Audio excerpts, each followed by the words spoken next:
abode of the youthful Juliet? Methinks it is. Quite a nice place. They must keep a gardener on full-time salary. Aye, the Capulets are well heeled financially.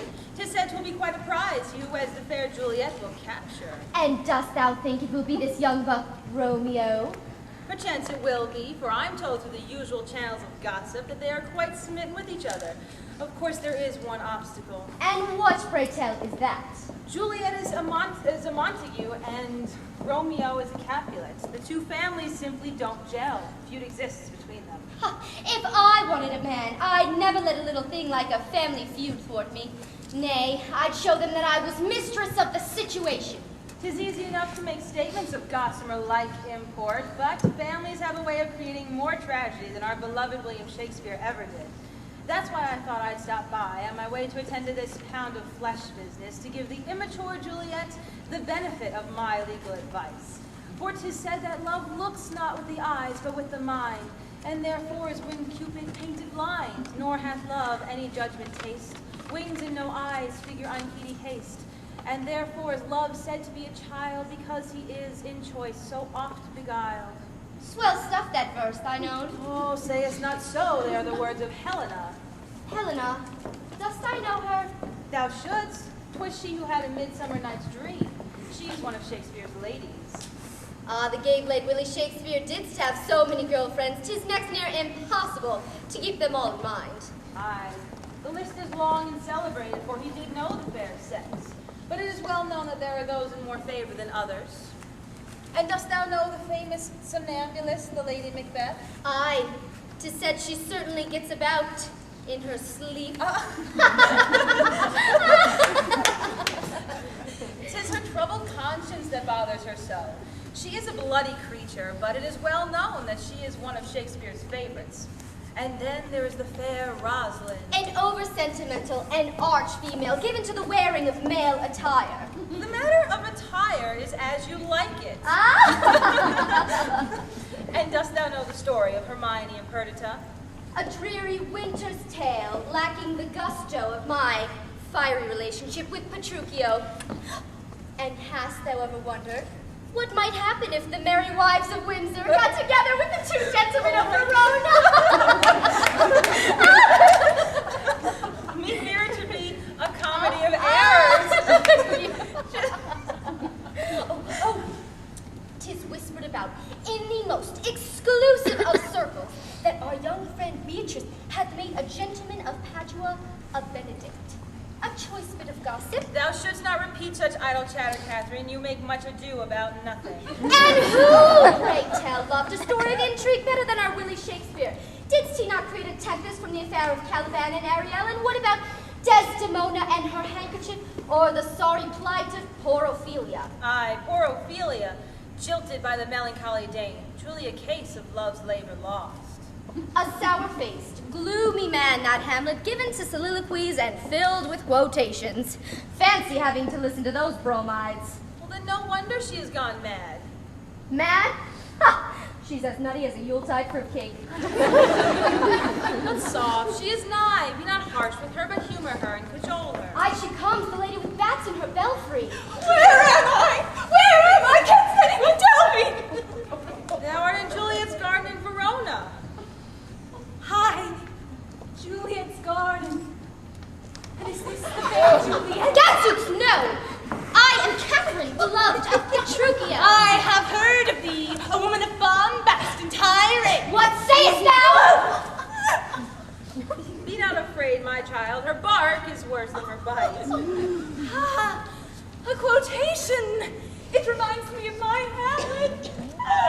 Alas, poor Hamlet!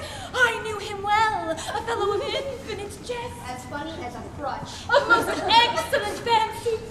He hath borne me on his back 1,000 times, and now, how abhorred to my imagination it is, for Hamlet and the trifling of his favor hold it a fashion and the toy and blood, a violet in the youth of primary nature, forward, not permanent, sweet, not lasting, the perfume in some bits of a minute. No more. Poor Ophelia. Nuts, say I. Hast thou heard of Romeo and Juliet? 'Tis said they are on the thrones of romance. Aye, 'tis known to everyone, save the Montagues and the Capulets. I have come to warn her of the pitfalls of love. She must not suffer as I have. With two credent ears, she must not list his songs or lose her heart. Oh, had I but listened to my brother Laertes, ere 'twas too late. 'Tis said that Romeo is a gay young blade full of high spirits and the joy of living. His father is alive, therefore he'll not have his father's ghost to get him down as your Hamlet did. His father's ghost. Aye, that didst upset my Hamlet to make him do his mother dirt. 'Twas all a sorry mess, and I have sworn that Juliet shall not thus suffer. Juliet! Who calls Juliet? 'Tis Desdemona. She seems distraught, excited. Perchance something has gone amiss. She's coming this way under full steam. Something must have happened. Juliet, wherefore art thou?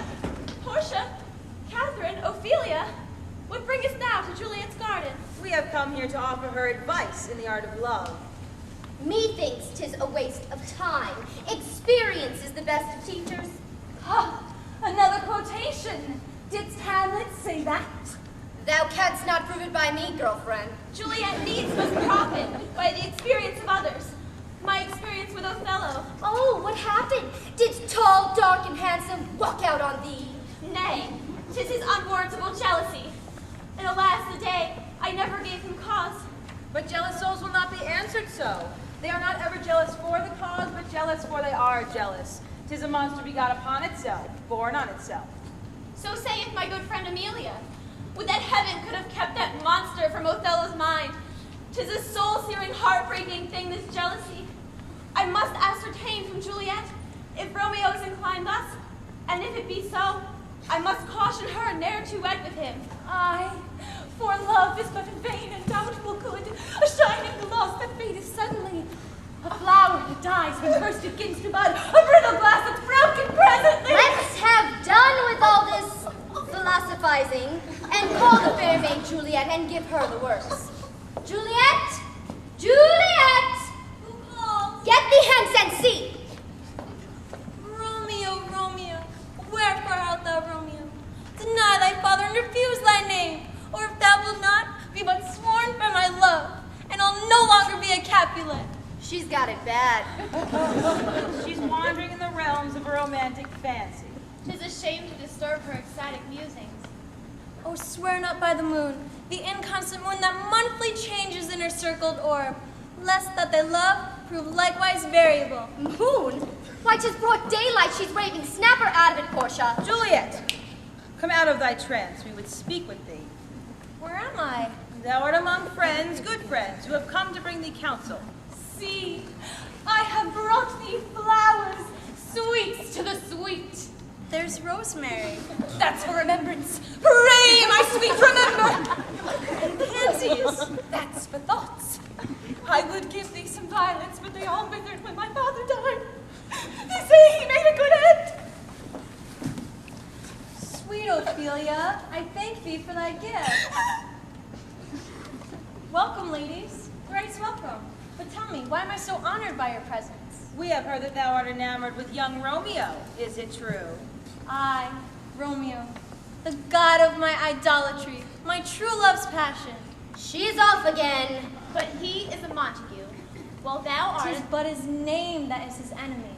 What's in a name? That which we call a rose by any other name would smell as sweet. So Romeo would, were he not Romeo called, retain that dear perfection which he owes. But thou wooest tragedy when thou dost disregard parental objection. Come what sorrow can, it cannot countervail the exchange of joy that one short minute gives me in his sight. Thou art determined. So be it. So from these ladies assembled here, thou shalt learn the pitfalls to avoid along the pathway of love. Pitfalls? What meanest thou? In other words, we're here to give you the lowdown on men. For all of us have had experience in plenty. Thou must not suffer, Juliet, my sweet. Suffer? Love does not bring suffering. So thinkest thou now. But wait. Is your young Romeo inclined toward jealousy? Why should my Romeo be jealous? Jealousy must be born of some reason. Nay, jealousy may be born of conjecture, without reason. I know whereof I speak. Othello smothers me with his jealous love. Because of your handkerchief? Thou knowest? Aye, 'tis known far and wide, this incident of Desdemona in her pocket linen. 'Twas not of linen, but of silk. That handkerchief did an Egyptian to Othello's mother give. She was a charmer and could almost read the thoughts of people. She told Othello's mother while she kept it, 'twould make her amiable. But if she lost it or made a gift of it, were such perdition as nothing else could mend. And yet thou gavest this handkerchief to Cassio. I did not give it to Cassio. I lost the handkerchief. Thou shouldst not be so careless with thy belongings. And Cassio found the handkerchief? 'Twas a foul plot of that arch villain Iago. 'Twas he who plotted against me. But thou canst not deny that thou had a slight yen for this Cassio. Dost thou not prefer him to the Moor? Well, perhaps. But Othello had no reason acting up as he did. Aye, there was good and sufficient reason. Thou wert false to Othello. Nay, thou canst not sully my good name. Good name in a man or woman is the immediate jewel of their souls. I, who steals my purse, steals trash. But he who filches for me my good name robs me of that which not enriches him and makes me poor indeed. So if thy young Romeo showeth the slightest sign of jealousy, marry him not. I have no Cassio with whom to share my thoughts of Romeo. And moreover, I shall always see that my handkerchiefs fall not into wrong hands. Aye, a handkerchief can cause many a hard blow.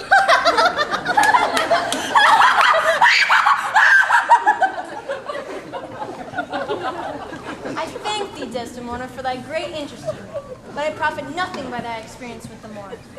And I'm certain Romeo will attempt no bedchamber, unless it be with his overpowering love of me.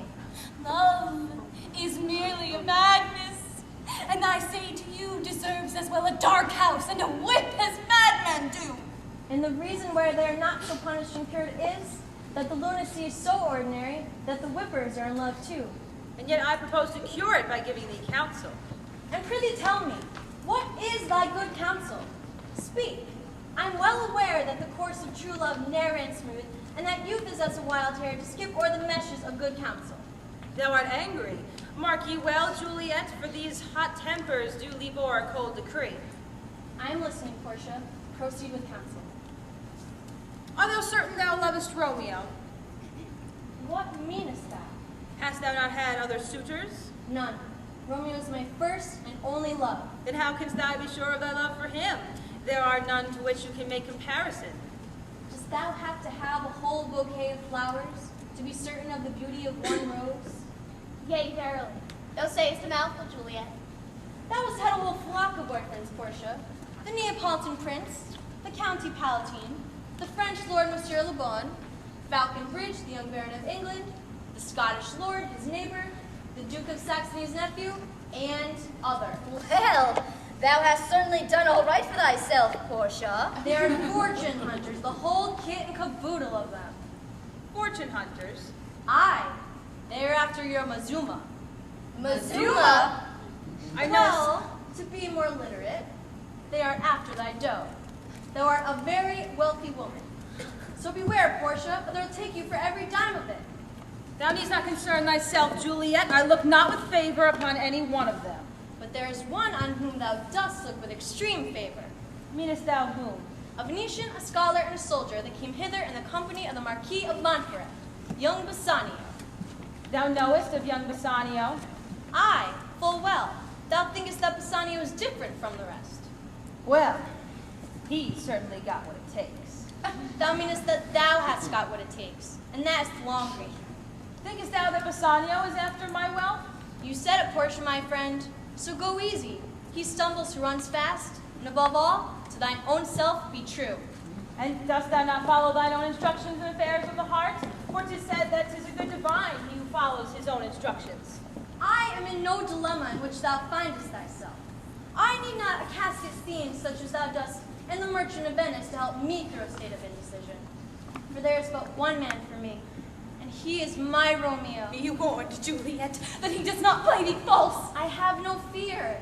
The good Friar Lawrence will wed us in due time. But after that, Juliet, what does fate hold in store for thee? I think not of the future. I live for today. Thou must think of the future. See what love has done to me. But Hamlet did love thee once. Aye, with all his heart. What made him change his mind? I know it's not. They told me to go to a nunnery, and quickly, too. Didst thou go? No, I went mad instead. Well, it were the wiser choice, says I. Like sweet bells jangled out of tune and harsh. Oh, woe is me to have seen what I have seen, see what I see. And what dost thou see? A tragic ending for Romeo and Juliet. Sweet Ophelia, thou art mad. There exists not in Romeo's family one such as Queen Gertrude, Hamlet's mother, nor is my Romeo given to conversations with ghosts, nor does he frequent graveyards seeking companionship with poor Yorick's skull. But there still exists the feud between the Montagues and the Capulets. So what? It can cause thee great sorrow, and don't say we didn't tip you off. Once the good Friar Lawrence closes our hands with holy words, what can our families do about it? Give me my Romeo, and when he shall die, take him and cut him out in little stars. And he will make the face of heaven so fine that all the worlds will be in love with night. Mark ye well, Juliet, for these violent delights have violent ends, and in their triumph die.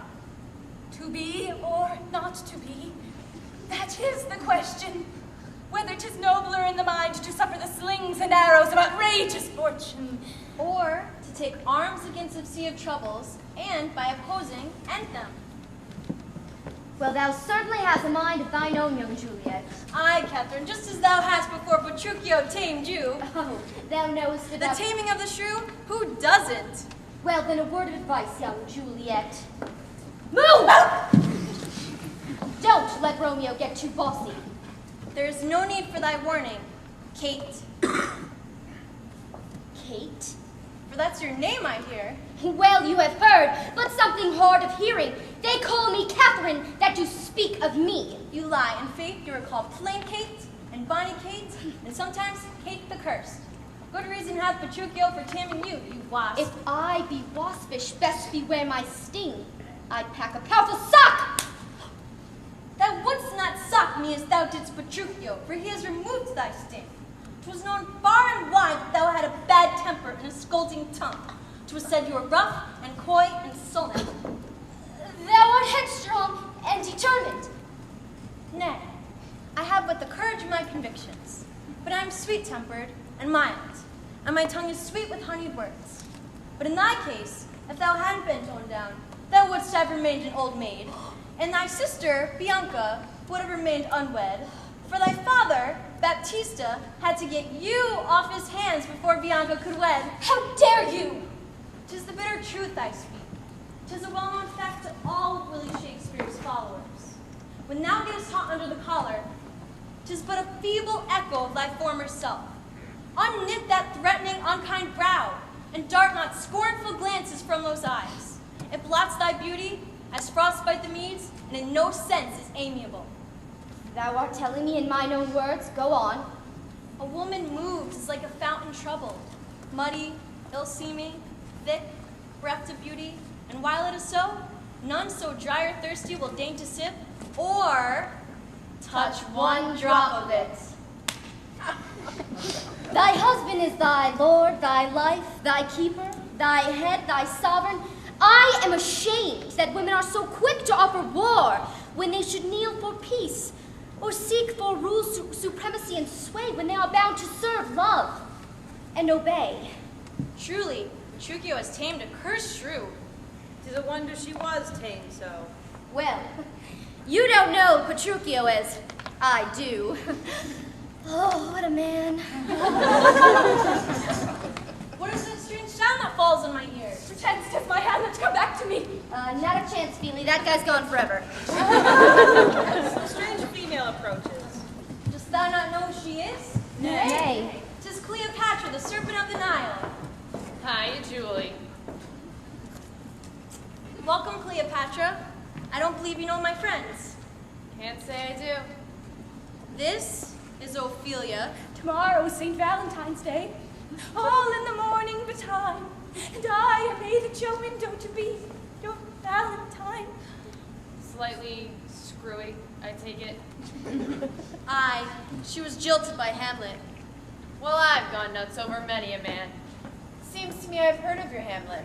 Kind of a gloomy Gus, wasn't he? They call him the melancholy Dane.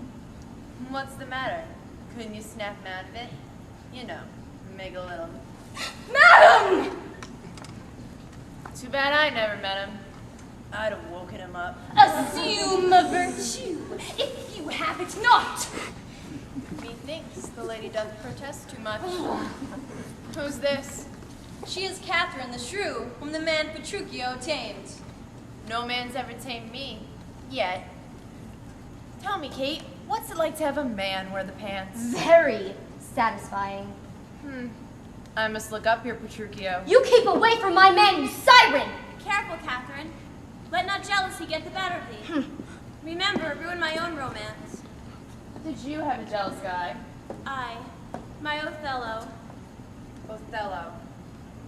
I don't think he's ever been on my list, but I'm not good at remembering names, only faces. What does he look like? Tall, dark, and handsome. Couldn't tell you by that. I've had so many of that kind. And this is Portia. You look like a lawyer.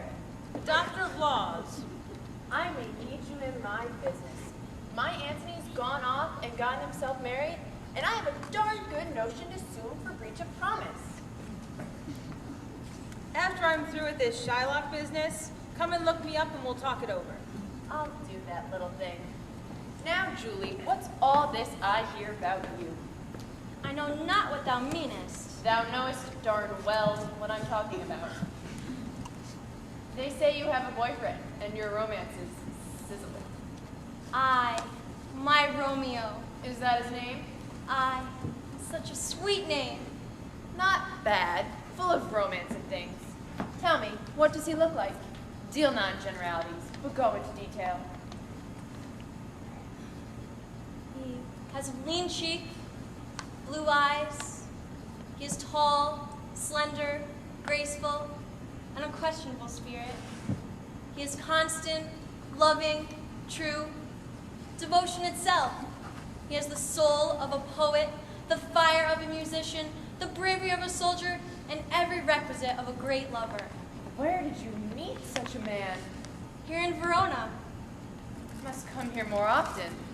But Julie, aren't you a bit young to be mixed up with a guy like that?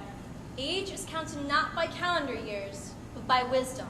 Well, I am much wiser than you, because I've had a lot more experience. So I thought I'd run over here and give you the benefit of it. I can tell you plenty about men. If thou art so wise, how comest thou just lose the gorgeous Antony? I lost him to a widow, and a widow has her ways. But I'll get him back. They tell me he's quite a man. Quite a man, says you? Aye. His face was of the heavens, and therein stuck a sun and moon that kept their course, and lighted the little O, the earth. His legs bestride the ocean, his reared arm crested the world. His voice was propertied as all tuned spheres. And thou didst allow such a man to slip away from you? I Your technique must be faulty, Cleo. I am the siren of the Nile. Men quake and quail before me. Perhaps that's thy whole trouble. I don't get you. Thou art too sure of thyself, too forceful, too domineering. Men like to feel that they are the superior women.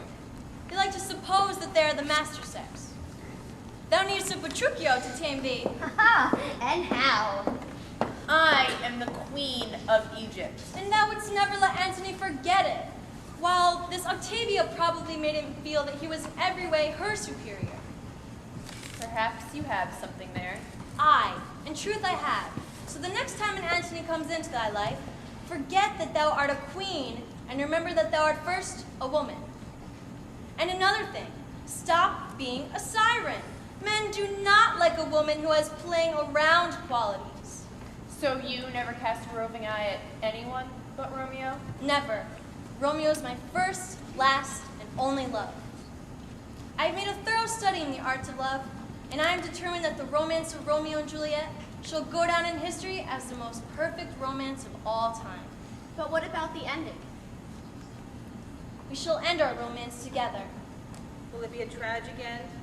Some may think it so, but to us, it will be an ideal culmination. I made the trip all the way from Egypt to give you a lesson in love and wound up getting a few myself. Thou canst not tell the child Juliet anything. All of us have learned that. But at any rate, it's been a charming afternoon, and all's well that ends well. When shall we six meet again? In thunder, lightning, or in rain. When the hurly-burly's done? When the battle's lost or won? If our Shakespeare we've offended, think but this, and all is mended. That you have but slumbered here, while these visions did appear. Scholars do not reprehend. If you pardon, we will mend all the liberties which we took with Master Willie Shakespeare's book. For really we have studied hard all the phrases of the bard. And this our joke, though indiscreet, is really what might happen should Shakespeare's ladies meet.